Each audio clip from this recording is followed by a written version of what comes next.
mahirap tansyahin ang bawat galaw nila. Kalimitang inilalarawan na patraydor kung umatake ang mga ahas.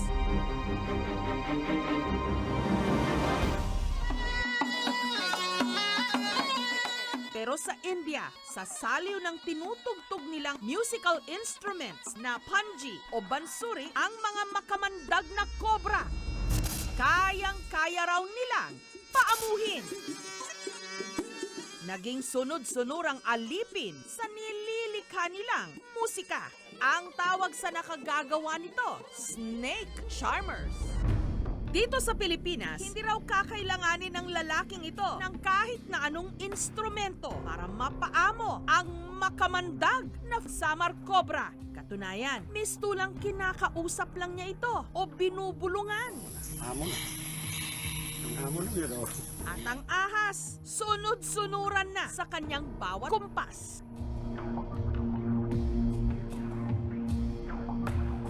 Walang katakot-takot niyang hinawakan ito at isinabit pa sa balikat. Pero ang talagang kahindik-hindik, nagpakagat pa siya sa labi.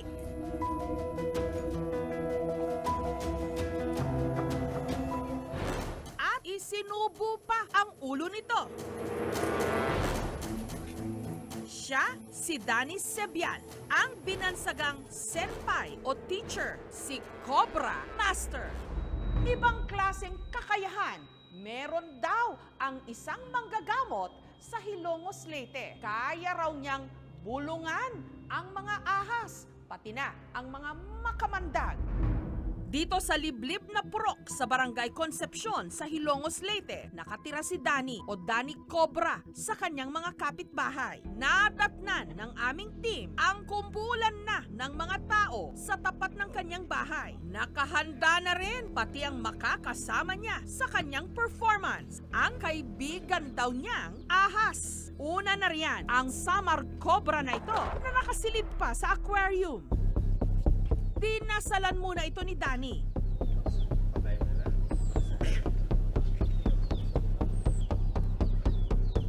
Mabilis namang pumosisyon ang cobra na parang aatake.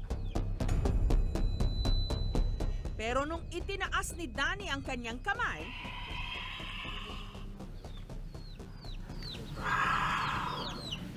sa kalagitnaan ng pagpapakitang gilas ni Danny, laking gulat ng lahat nung bigla siyang nagpakagat sa labi at daliri.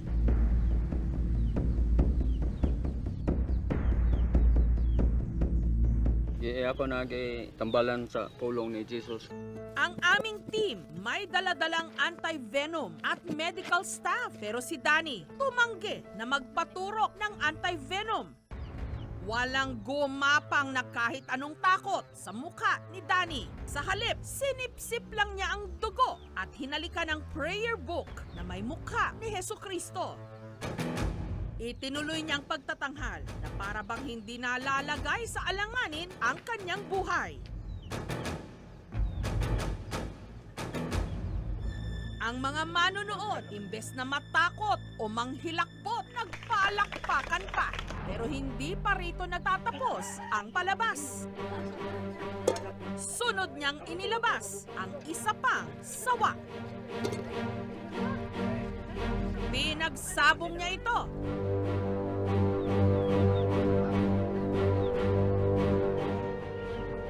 Sabay na isinabit sa kanyang leeg. At ipinasok pa sa kanyang damit. Tila wala nga sa bokabularyo ni Danny ang salitang kaba o nerbiyos.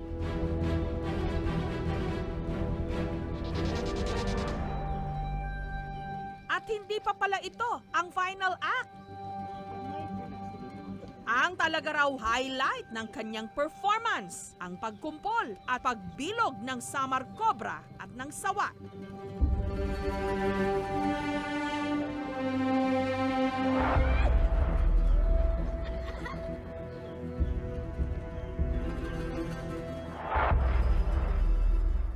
Katulad ng madalas na nasasabi, siguraduhin walang ahas sa inyong tahanan at samahan. Pero si Danny, ahas ang katuwang sa buhay. Hiwalay na sa asawa at ang kanyang mga anak, may sarili na ring mga buhay. Nauna na palang may viral video si Danny kasama ang isang ahas na nakawala na pala. Nahuli ko, magbalik siya wild, pero paano na ako nagbinom? Tuwaron, piskaon, murag tubig, mugawas, anak naman na sa ibuga. Mamutoy mo inject sa yalwer na gamay nga, kuan, mutoy mulason, musubay sa nerve. Para masiguro na hindi na makakawala ang iba pa niyang mga ahas, ang aquarium at kaldero kung saan nakasilid ang kobra at ang sawa may harang na. Isang beses kada linggo kung pakainin ni Danny ang kobra ng hiniwang manok na nakatuhog sa stick. Kapag napasubo na niya ang karne sa ahas, hinahagot niya ang katawan nito para daw mas mabilis na matunaw ng ahas ang kinain nitong karne. Isang beses sa linggo, yan, pagkainan ko na sila. Pero katawan ng mga isang buwan. Pero ang sikreto raw talaga ni Danny kung bakit napapaamon niya ang mga ahas. Meron daw kasi siyang kakayahan na makipag-usap sa mga ito. Pwede siyang tawaging snake whisperer. Sa Bisaya pa, dili ka makapaak, ikaw ang has, kay satanas ka, binuhi ka sa satanas. Ang natatanging kakayahan ni Danny, nagsimula raw sa isang panaginip. Magising ka, bukas, tumingin ka sa tanawang adlaw, ug upat ka oras. Magamot ka na, magpakagat ka sa imong mouth, wait, papaak, o sa kadila. Simula raw noon, hindi lang niya nakakausap ang mga ahas, nakapanggagamot din siya. Yung nakagat ng hipon, yung ganyan, dito'y kinagat. Tapos tinakbo ko sa kanya. Sa awa naman Diyos, gumaling naman siya. Naabutan ng aming team si Elena at ang kanyang anak na si Devi Ann na nagtungo sa bahay ni Danny. Nakagat daw kasi ng aso si Devi Ann. Sanayan na namin sa kanya eh. Gumagamot ng mga mga nakagat ng aso, ahas. Itong ginagamit ko, nagpagagamot ng mga ahas at saka aso. Ito kay Patron Santo ninyo.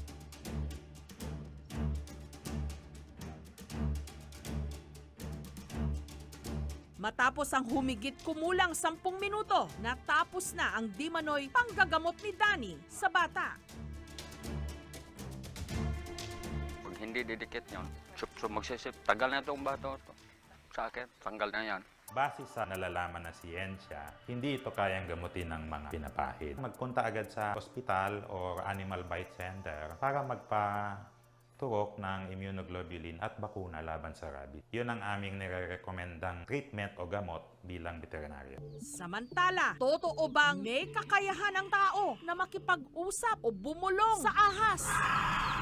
Ibinanood namin ang video ni Danny kay Dr. Angelo Clavesillas, isang wildlife veterinarian at herpetologist o eksperto sa mga ahas. Ang nangyayari sa snake charming, hindi talaga hypnotism. Nagre-react siya dun sa movement ng snake charmer. Hindi niya naririnig yung music na nanggagaling sa flute kasi wala naman silang tenga like dun sa mammals na kagaya natin. Hindi nila naririnig yung normal sounds na naririnig natin.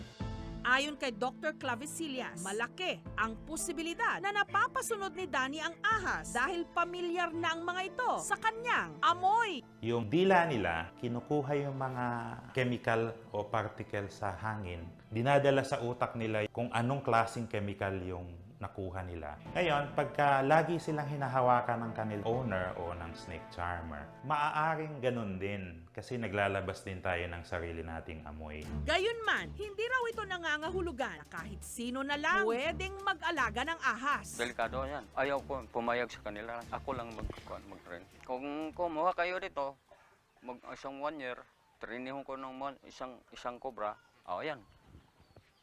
Bait na yon. Napakadelikado raw ng stunts na ginagawa ni Danny, hindi lang para sa kanya at sa mga nanonood, kundi pati na rin sa ahas. Anytime, pwede pa rin magbago yung mood ng ahas. So, pwede pa rin siyang kagatin. Kahit na ilang taon mo na siyang alaga, kahit araw-araw mo siyang hinahawakan, essentially wild pa din yun. Pag hinahandle yon or nilalagay sa exhibit or sa show, nasistress pa rin siya. nahihirapan yung animal dun sa ginagawa niya. Pag nawalan siya ng control or nabitawan niya yung snake, pwede itong gumapang sa tao na malapit sa kanya. Talagang may taong pumupunta sa kagubatan para kumuha ng mga hayop, tapos magpe-perform sa harapan ng maraming tao. Kasi maling mensahe yung pinapakita natin na okay lang na gawin natin yun, na okay lang na kuhain natin yung mga hayop sa natural na habitat nila. Mapait yun ang cobra pag nahalagaan mo ang isang taon. Di na mayo buhaton nila kay wala man sila pulong para pagpakalma sa ahas nga di na kalalaban. Eh sabi ko, huwag ka papulot dyan. Hindi ko katulad. Ito pag na kagata, natutuklaw ka dyan, patay ka. Kung makipagpatintero siya sa peligro, ganun na lang. Kumpiyansang-kumpiyansa sa kanyang abilidad. Pero wag na wag itong gagayahin, mga bata, dahil iilang nilalang lang ang nakakakaya nito. Thank you for watching, mga kapuso. Kung nagustuhan niyo po ang videong ito, subscribe na sa GMA Public Affairs YouTube channel. And don't forget to hit the bell button for our latest updates.